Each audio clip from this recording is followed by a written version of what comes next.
Bullies shave the quiet kids' eyebrows.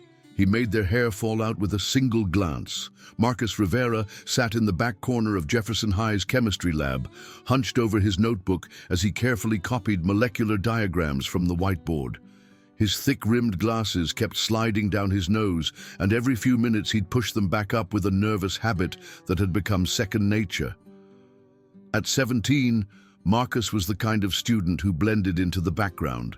Average height, thin build, with unruly dark hair that never seemed to cooperate despite his mother's attempts to tame it each morning. The lab buzzed with the usual chatter of third-period chemistry, but Marcus remained focused on his work. He'd transferred to Jefferson High just 3 weeks ago when his family moved from New Mexico to this small Colorado town, and he was still adjusting to being the new kid. Back home, he'd had friends, a routine, a place where he belonged. Here he was nobody, just another face in the hallway, invisible and forgettable. "Hey, Four Eyes!" The voice cut through his concentration like a knife. Marcus looked up to see Tyler Brennan standing beside his lab table, flanked by his usual crew. Tyler was everything Marcus wasn't: tall, athletic, with perfectly styled blonde hair, and the kind of confident smirk that came from never being told no. As the star quarterback and son of the town's most successful car dealership owner, Tyler ruled Jefferson High's social hierarchy with an iron fist. "I'm talking to you, freak," Tyler continued, his voice loud enough to draw attention from nearby tables.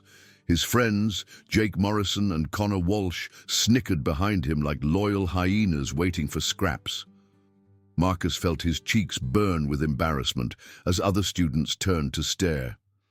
"Sorry. What do you need?"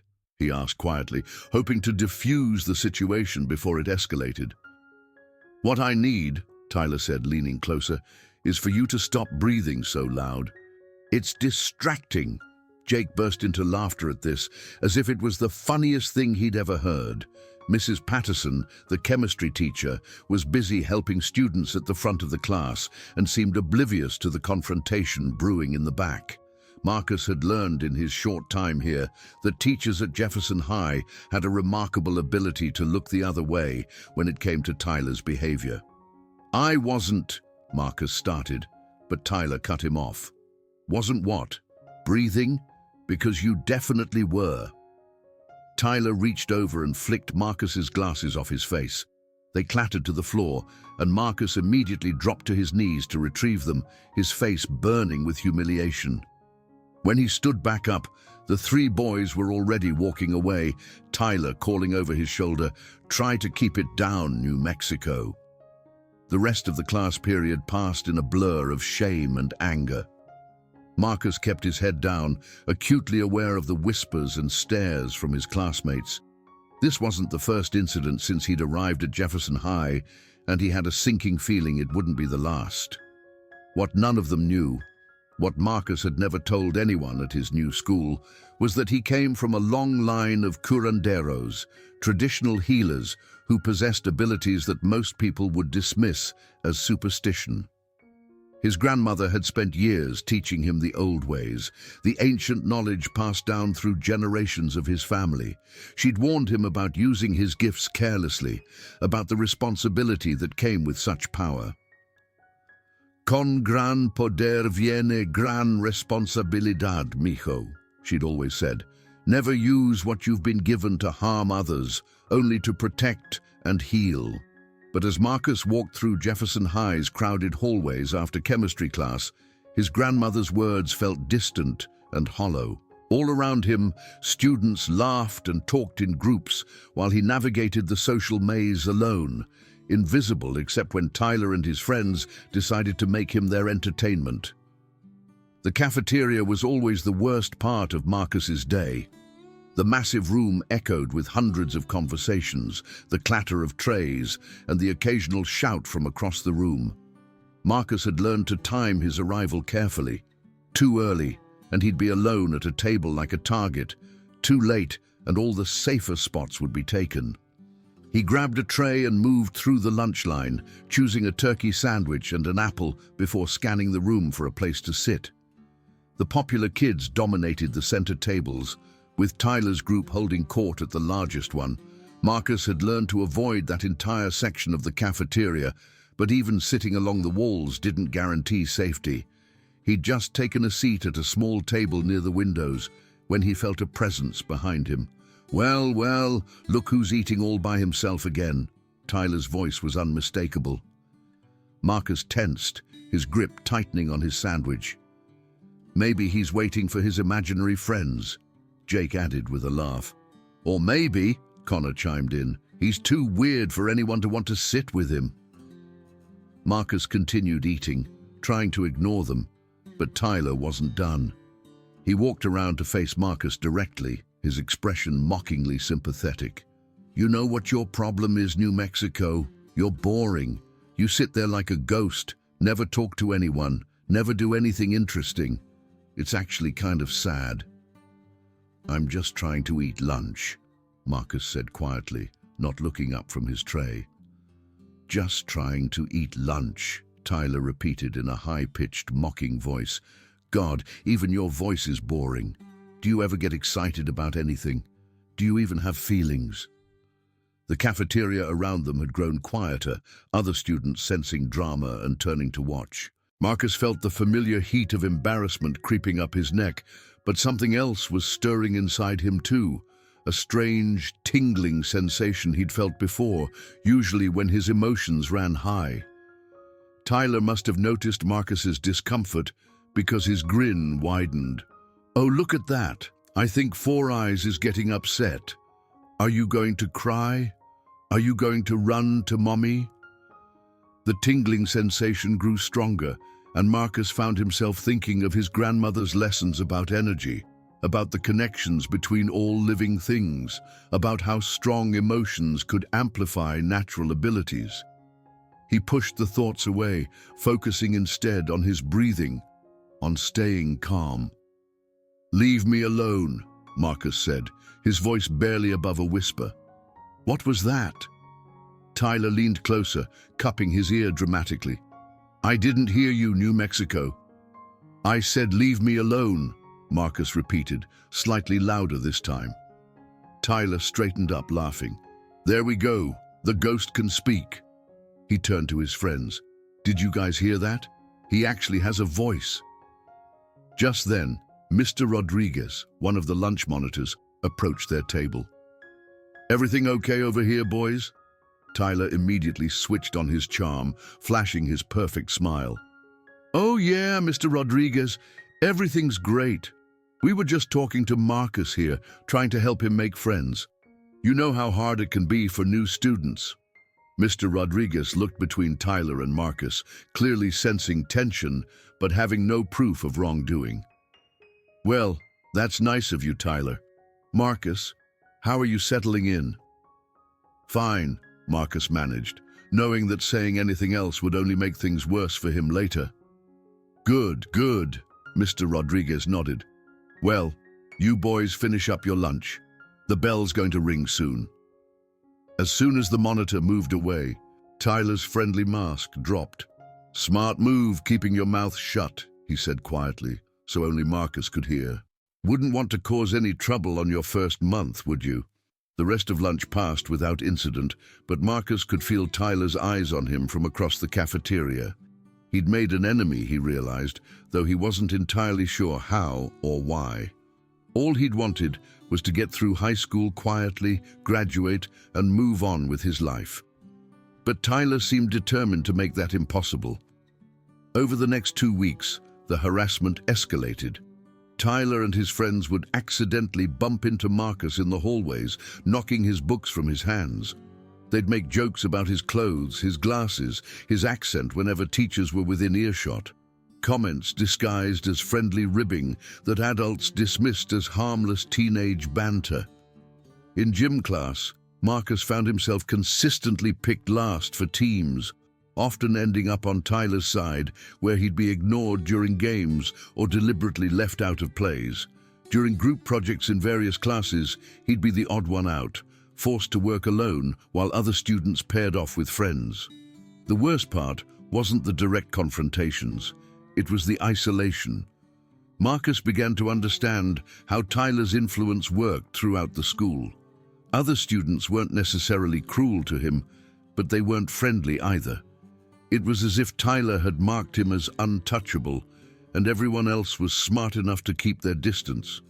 Marcus tried calling his grandmother back in New Mexico, hoping for guidance, but she only repeated her usual warnings about using his abilities responsibly. "Patience, mijo," she'd said during their last conversation. "Sometimes the universe tests us to see what we're made of. Remember, true strength isn't about what you can do to others. It's about who you choose to be when no one is watching." But patience was becoming harder to maintain, especially as Tyler seemed to grow bolder with each passing day. During fourth period English, Tyler would whisper insults just loud enough for Marcus to hear, but quiet enough that Mrs. Foster wouldn't notice. In the hallways between classes, Tyler's friends would form a barrier, forcing Marcus to push past them or take longer routes to his destinations. The breaking point came on a Friday afternoon in late October. Marcus had stayed after school to work on a chemistry project in the lab, hoping to avoid the usual chaos of the dismissal rush. The school was mostly empty, except for a few teachers and students involved in after-school activities. He was packing up his materials when Tyler, Jake, and Connor appeared in the doorway of the chemistry lab. Marcus's stomach dropped. He was alone, and there were no teachers around to intervene. "Well, well," Tyler said, strolling into the lab with his hands in his pockets. "Look what we have here, all alone and nowhere to run."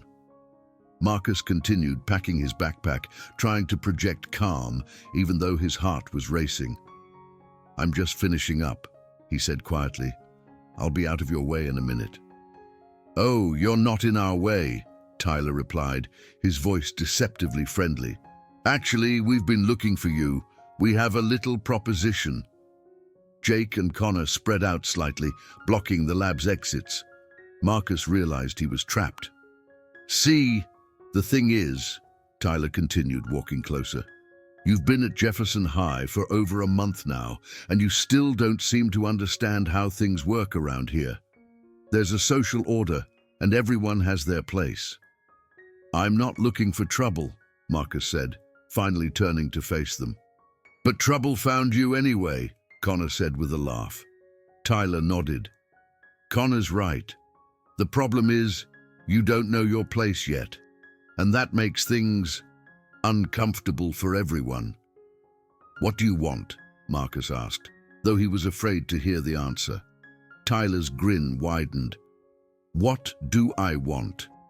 I want you to understand that this is my school. These are my friends, my teachers, my territory, and when someone new comes in and doesn't show proper respect—" He didn't finish the sentence. Instead, he nodded to Jake, who pulled out his phone and started recording. "This is going to be so good," Jake said, adjusting the angle of his camera. Marcus felt a chill run down his spine. "What are you doing?" "Making a little movie," Tyler explained. "Something to help you remember this conversation. Don't worry, we'll make sure everyone at school gets to see it."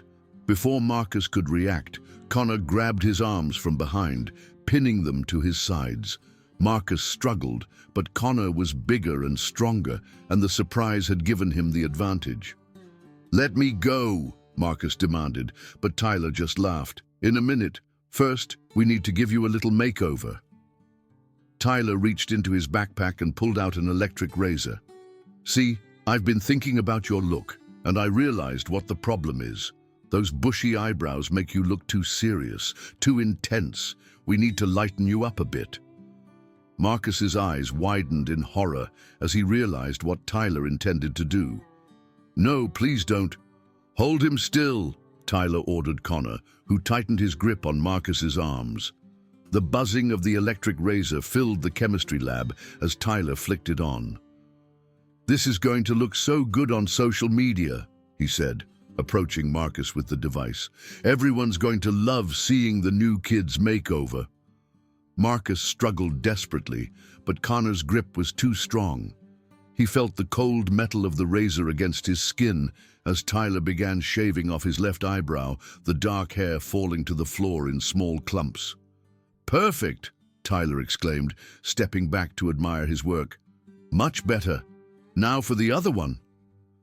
As the razor approached his face again, something inside Marcus snapped.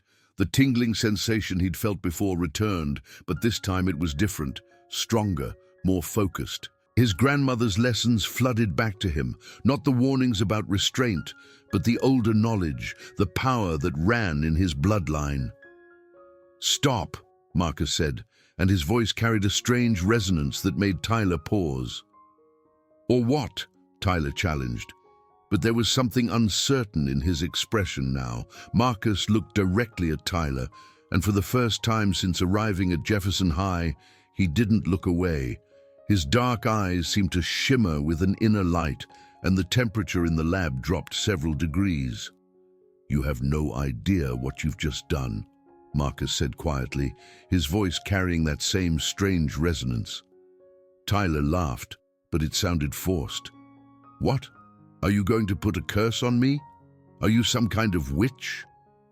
"Curandero," Marcus corrected, and as he spoke the word, he felt power flowing through him like electricity. "And you're about to learn what that means." He focused his energy, remembering his grandmother's teachings about the connections between all living things, about how hair and nails carried a person's essence, about how someone who knew the old ways could use that connection for healing or for other purposes. Tyler raised the razor again, but as he did, Marcus spoke in a language none of them recognized, words his grandmother had taught him, ancient phrases passed down through generations of his family. The air in the lab seemed to vibrate with energy. "What the hell is he doing?" Connor asked nervously, his grip on Marcus's arms loosening slightly. Tyler tried to laugh it off, but his hand was shaking now. "He's just trying to freak us out. It's some kind of weird new kid trick." But as Marcus continued speaking, something strange began to happen. Tyler's perfectly styled blonde hair started to fall out in small clumps, just like Marcus's eyebrow hair had moments before. At first, Tyler didn't notice, too focused on maintaining his tough facade, but Jake's expression of horror made him look down. "Dude," Jake whispered, his phone still recording, "your hair." Tyler reached up to touch his head and came away with a handful of blonde strands. His eyes widened in shock and terror as more hair began falling, creating a small pile at his feet. "What did you do to me?" Tyler screamed, dropping the razor as he frantically tried to catch the falling hair. Marcus's voice grew stronger, the ancient words flowing from him with increasing power. Connor released his grip, stumbling backward in fear as he watched Tyler's hair continue to fall out in increasing quantities. "Make it stop!" Tyler begged, but Marcus wasn't finished. He turned his gaze to Jake, who was still holding his phone with shaking hands. "You wanted to record this?" Marcus asked, his voice carrying that otherworldly resonance. "Make sure you get it all." Jake's dark hair began falling out next, starting slowly but quickly accelerating. The phone slipped from his trembling fingers, clattering to the floor as he joined Tyler in frantically trying to catch the falling strands. Connor, seeing what was happening to his friends, turned to run, but Marcus's gaze found him before he could reach the door. "Where are you going?" Marcus asked calmly. "The show's not over yet." Connor's red hair started falling out in chunks, and he collapsed to his knees, sobbing as he watched himself going bald in real time. Within minutes, all three boys were completely hairless, not just on their heads, but their eyebrows and any other visible hair had vanished as well. They huddled together on the floor of the chemistry lab, looking like frightened, hairless creatures as they stared up at Marcus in terror. Marcus picked up Jake's phone from the floor, noting that it had recorded everything. He stopped the recording and looked down at the three boys who had tormented him for weeks. "Here's what's going to happen," he said, his voice returning to normal but carrying an unmistakable authority. "You're going to leave me alone from now on. You're not going to bother me, talk to me, or even look at me unless absolutely necessary. You're going to tell everyone at school that this was some kind of accident. Maybe you tried to prank each other and it went wrong. But you're never ever going to tell anyone what really happened in this room." Tyler tried to speak, but only a strangled whimper came out. "And if you do," Marcus continued, "if you tell anyone about this, if you try to get revenge, if you so much as think about bothering me again, what happened to your hair will seem like a pleasant memory compared to what I'll do next time." He held up the phone. "This video is going to stay with me as insurance. It shows exactly what you did to me and what happened afterward. If anyone asks, you can tell them you were just trying to help me with a science experiment and something went wrong." Marcus gathered his things and walked toward the door, pausing to look back at the three bald boys huddled on the floor. "Oh, and Tyler," he said softly. "My grandmother always taught me that hair grows back, usually within a few months. But that depends on whether the person has learned their lesson or not. I guess we'll find out, won't we?" He left them there in the chemistry lab, bald and terrified, and walked out into the hallway with his head held high for the first time since arriving at Jefferson High. News of the hair incident spread through the school like wildfire over the weekend. By Monday morning, everyone had heard some version of the story. The official account, told by Tyler and his friends, was that they'd been experimenting with some kind of chemical mixture for a prank when something went wrong and caused their hair to fall out. They claimed it was just bad luck, a stupid accident that they deeply regretted. But there were whispers of other versions, rumors that someone had cursed them, that the new kid had somehow been involved, that there was more to the story than anyone was admitting. Marcus walked through the hallways that Monday morning to a very different reception than he'd grown accustomed to. Students stepped out of his way, not out of fear exactly, but out of respect. There were curious glances and whispered conversations, but no one bothered him. Tyler, Jake, and Connor were nowhere to be seen for the first few days. When they finally returned to school, they wore baseball caps pulled low over their heads and avoided eye contact with everyone, especially Marcus. Their behavior had changed completely. The swagger was gone, replaced by a nervous energy and a tendency to speak in hushed tones. Other students began approaching Marcus cautiously at first, then with growing confidence as they realized he was nothing like the rumors suggested. He was quiet, yes, but also intelligent, funny when he wanted to be, and surprisingly knowledgeable about a wide range of subjects. Sarah Hoffman, a girl from his chemistry class, was the first to sit with him at lunch. "I hope you don't mind," she said, setting down her tray across from him. "I've been wanting to ask you about that molecular structure problem from last week." Soon, other students joined them. Alex Chen from his English class, Maria Santos from gym, David Kim from algebra. They formed an unlikely group of friends, united not by social status or shared interests, but by their mutual respect for someone who had stood up to the school's biggest bullies and won. Marcus's grandmother called him that weekend, and somehow she knew without being told what had happened. "You used the gift," she said, her voice carrying a mixture of pride and concern. "I had to," Marcus replied. "They were humiliating me, recording it to show everyone. I couldn't let them." "I know, mijo," she interrupted gently. "Sometimes the universe puts us in situations where we must choose between our principles and our survival. The important thing is what you do afterward." "Their hair is growing back," Marcus admitted. "Slowly, but it's growing." His grandmother chuckled. "Good. That means you remembered the most important lesson. Power without compassion is just cruelty. You could have made it permanent, couldn't you?" Marcus nodded, even though she couldn't see him. "Yes. But you didn't. That's the difference between a curandero and a bruja, between a healer and someone who causes harm. You used only as much power as necessary to protect yourself, and no more." As the weeks passed, Jefferson High settled into a new equilibrium. Tyler and his friends kept to themselves. Their former reign of terror effectively ended. They weren't cruel to other students anymore, whether out of fear of retribution or genuine change of heart. Marcus wasn't sure, but the result was the same. Other students who had been targets of bullying before found their tormentors suddenly less interested in causing trouble. Word had spread through the school's underground network that there were consequences for cruelty, that the new kid possessed something that made crossing him inadvisable.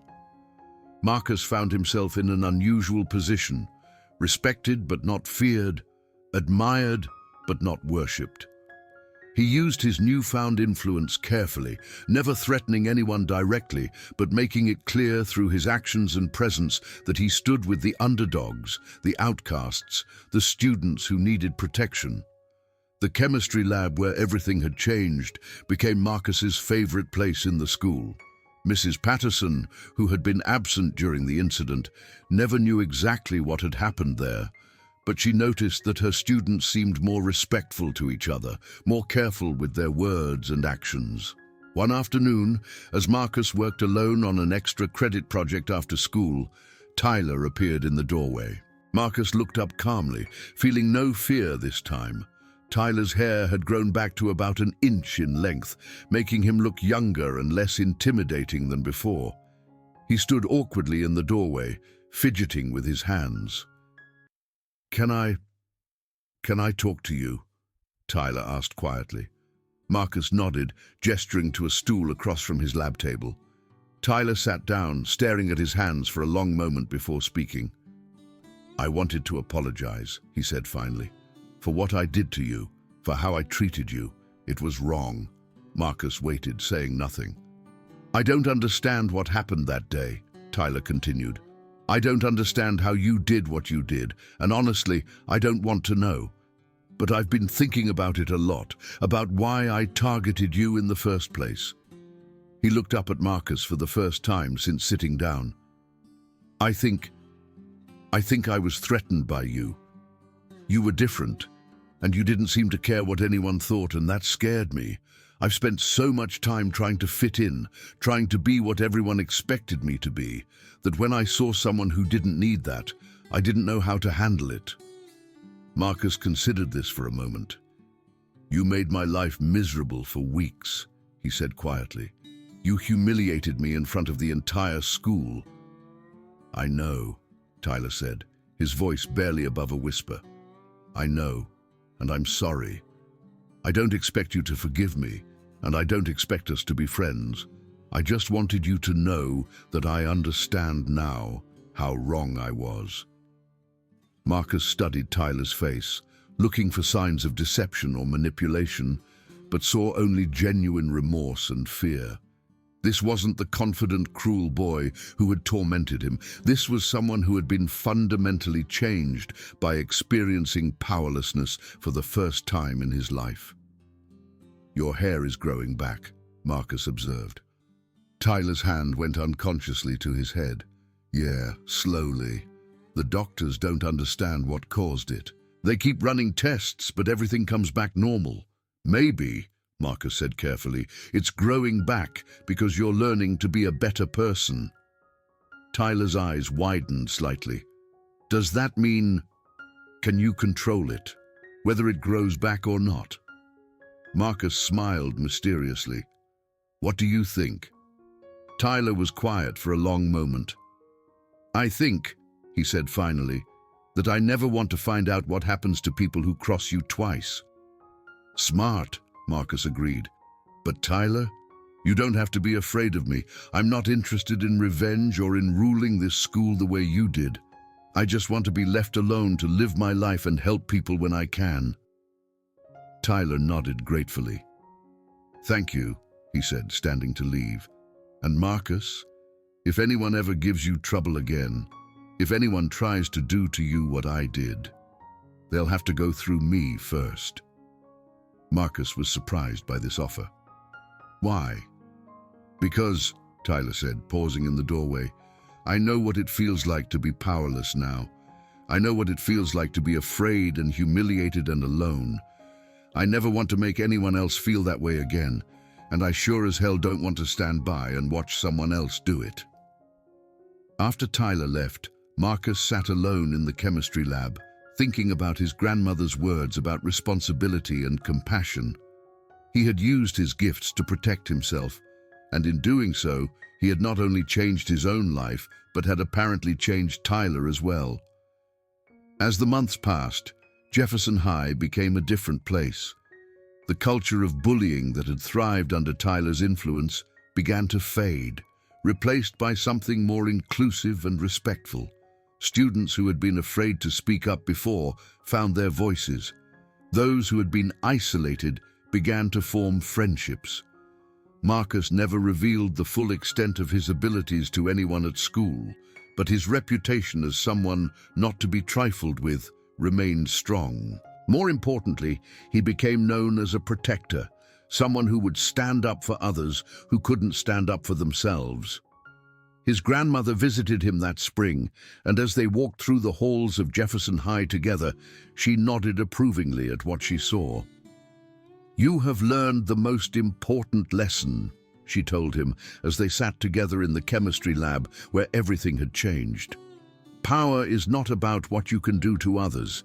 It's about who you choose to become when you have the ability to make a difference." Marcus looked around the lab, remembering that terrifying afternoon when 3 bullies had tried to humiliate him, and how their cruelty had awakened something inside him that changed everything. "I used to think the hardest part would be learning to control the gift," he said to his grandmother. "But the hardest part is knowing when to use it and when to show restraint." She smiled at him, her eyes twinkling with pride. "That, mijo, is why the gift chose you. Not everyone who has the power also has the wisdom to use it well."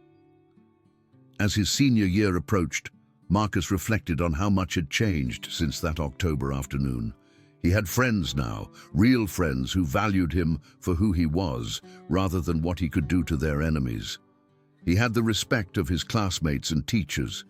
Most importantly, he had learned that true strength wasn't about the power to destroy, but about the wisdom to know when to fight and when to forgive.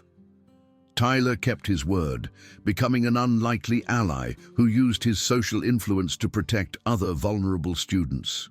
Jake and Connor, shaken by their experience, had become quieter, more thoughtful versions of themselves. The 3 of them never spoke directly about what had happened in the chemistry lab, but the memory of that afternoon hung over them like a constant reminder of the consequences of cruelty. On graduation day, as Marcus walked across the stage to receive his diploma, he caught sight of Tyler in the audience, applauding with genuine enthusiasm. Their eyes met for a moment, and Tyler nodded, a gesture of respect and gratitude that spoke volumes. Marcus nodded back, understanding that sometimes the greatest victory isn't destroying your enemies, but transforming them into better people. His grandmother had been right all along. True power lay not in what you could take from others, but in what you could help them become. As he looked out at his classmates and teachers, at the school that had once felt like a battlefield but had become a community, Marcus knew that he had learned something far more valuable than any lesson from a textbook. He had learned that standing up for yourself didn't require becoming someone you weren't proud of, and that the strongest magic of all was the transformation that happened when someone chose to use their power to protect rather than to harm. The quiet kid who had once sat alone in the back of the chemistry lab was gone, replaced by a young man who understood both his strength and his responsibility. And as he stepped into his future, Marcus carried with him the knowledge that true victory wasn't about making others fall. It was about helping everyone rise.